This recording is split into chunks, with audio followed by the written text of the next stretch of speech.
Hello everyone and welcome back to another video. Today we're going to see how to enable the ChatGPT voice-to-voice feature on your phone. Firstly, make sure you have the latest version of the app installed from the App Store or Google Play Store. Open the ChatGPT app and tap the voice icon at the bottom right of the main menu screen. You can have advanced voice, which is a blue orb appears in the center of the conversation screen, or the standard voice, which is a black circle appears instead. When prompted, you need to grant microphone permissions. Allow the app to access your device's microphone to enable voice interactions.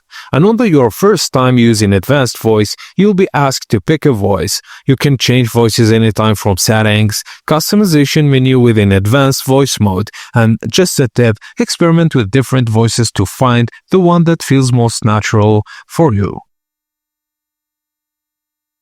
And that's it guys, as simple as that. Thank you for watching and please don't forget to like and subscribe for more tips and tricks like this.